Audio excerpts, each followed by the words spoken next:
Greetings, and you're watching Septum Sin vs. the World. I'm Septum Sin. Today we continue our trip through Camp Blood with Camp Blood 4. So we get to enjoy ourselves with some more clown-killing goodness as we follow a bunch of college-age kids deciding that they want to go party at Camp Blood so that they can be party heroes at the main party that they go to. Unfortunately for them, what waits at Camp Blood is dark and evil and ready to kill everyone. So with that summary, we're going to just dive right in. This thing has a couple of good plot points to it. One of which is, I like having Cool Duder involved in any of these, and he's one of my favorite YouTube personalities. So he actually showed up in here, and I have to admit, he was fun to watch.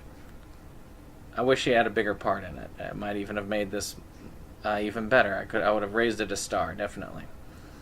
As far as the premise, I actually really like the premise. It's a good setup for a slasher movie. I enjoy that type of premise, and I really like the twist that they have at the end. I don't mind the character of Raven, and it does flow well in a lot of aspects. Now the negative. I really, really wanted to like these films, and up until this point, I have for the most part really enjoyed these films. This is the first time I've actually encountered sort of like a roadblock here.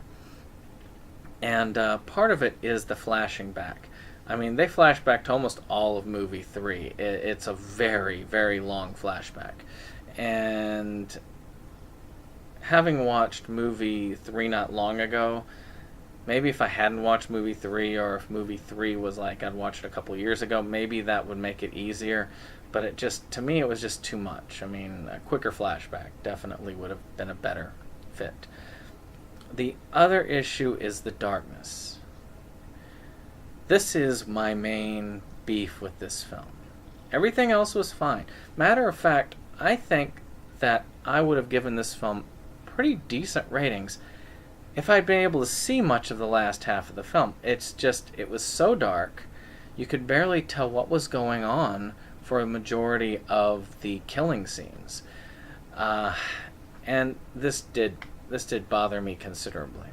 I watched on a couple TVs, tried to make sure. I was like, is my player bad? So no, it's really hard to make out detail. It's really hard to see who's running from who. You kind of get the idea, but the last part of the movie is kind of lost because of that. Which is a shame, because again, I feel like with a little bit better lighting effects, this would have been really good. So with that, I have to give this a 5 out of 10. It's still worth watching if you're watching it in the context of the series, and I do think that it does have some value. But at the same time, you really have to work your way through some of this stuff, and maybe if you got better vision, or if you can work with this, it can actually pull out to be something good. So, with that being said, I will continue along the horror train, and if you want any of these, again, you can look up David Sterling online. He does sell these, and again, really good person. I'm enjoying most of what I've seen from him so far. This is one of my first roadblocks, but again, it's not enough to deter me from finishing the series, nor do I think this was a truly bad film. So, I will see you next time. Please like, share, subscribe, and of course feel free to comment. So thank you very much, and I will see you on the next one.